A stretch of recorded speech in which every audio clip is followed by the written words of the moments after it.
Welcome to Firearms Friday, coming to you from the Wyoming State Museum here in Cheyenne. I'm Evan Green, I'm the firearms historian at the museum.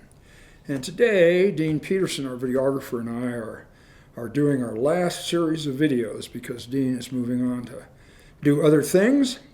I'll miss him. We've done about 130 Firearms Friday videos over the last 7 years at 3 different museums, over 900,000 views, and he's the guy who fixes my mistake and makes me look good in these videos. So today we're focusing on military firearms from the 20th century. And what we have here are 3 1903 Springfield rifles. And each of these, for different reasons, I think is unique. And I'll go through them one by one here. This one is a very early one.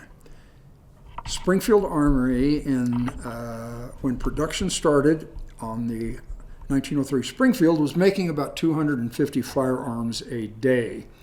This one, because of its low serial number, was probably made in the second or third month of production. So it's really, really in good shape. And again, one of those firearms that was demilitarized by our friends at Rock Island Arsenal before they would provide it to us as an exhibit firearm. But it's kind of amazing. The wood on it is really nice. And one of the things I want you to notice on this and the next one that we'll look at is the configuration through the wrist here. The early guns had this straight wrist. And that was addressed in later versions because they felt that a pistol grip at this point would help stabilize the user's grip on the rifle and improve combat accuracy. So, and of course this is 30-06. Here's a 30-06 cartridge. You know, I picked up the wrong gun. This is the early gun right here. That other one is cut for the Pederson Device. So again, probably made in the first couple of months of production at Springfield Armory for the 1903 Springfield. Okay, now we'll move on to this one. And this one is a 1903 Springfield Mark I. And you notice, you can identify this one because of this cut right here.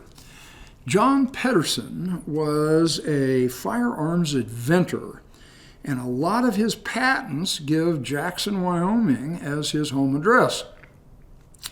He kind of continually came in a day late and a dollar short. He invented the Pederson Device, and this was another attempt, in addition to the development of the Thompson submachine gun, to have a semi-automatic weapon for use in the trenches during World War I.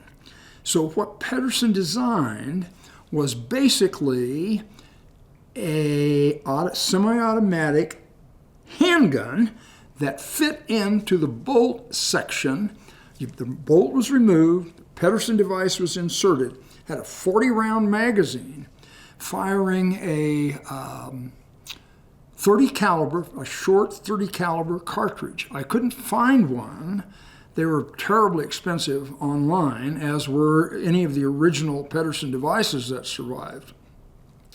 But again, it created a semi-automatic 30 caliber firearm out of this 5-shot Springfield. But by the time these things went into production, the war was over. So a lot of them were destroyed. And kind of unfortunate because they were unique. But if you find these for sale on a firearms auction site, they're running $25,000 to $40,000 each, particularly if they have all the accessories. They came with a sheet metal carrying case that clipped onto your belt. And it's unfortunate they were destroyed. A few of them went into the hands of private collectors. Obviously, those occasionally come up for sale. Some of them went to museums. I wish we had one, but we don't. Again, Springfield, Mark I, set up for the Pedersen Device. And this was the ejection port. Here's where those came out. And I'll insert a picture of the Pederson Device. All of these 1903 Springfields were chambered in the .30-06 cartridge. And the Springfield came about after a disappointing experience with the Craig Jorgensen.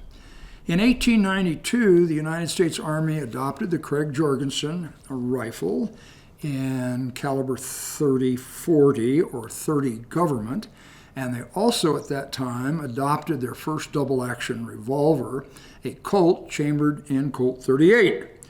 Well, the Colt .38 didn't perform very well during the Philippine insurrection, late 19th, very early 20th century, in that it did not have sufficient stopping power to deal with the Philippine.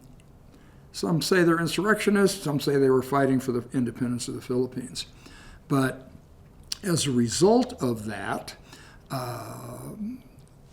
development was started pretty much immediately to replace that .38 Colt revolver with something of a caliber approaching the old .45 Schofield round, and the result was John Browning's model of 1911.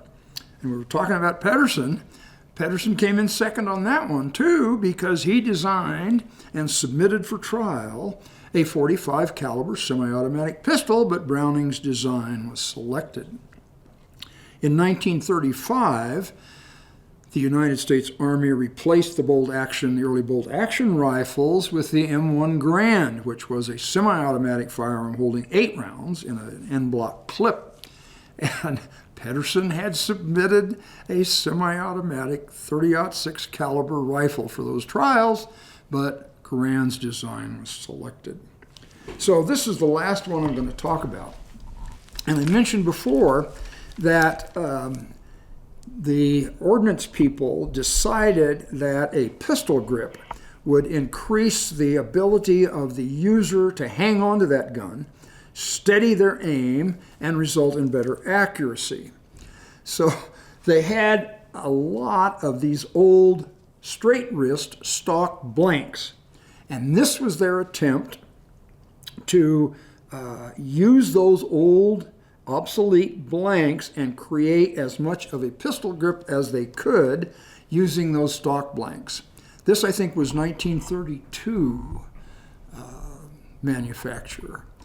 And the Springfields were still used into World War II for special purposes and for guard troops and for use inside the United States in some instances. And it's interesting because there were only about 650,000 Springfields made.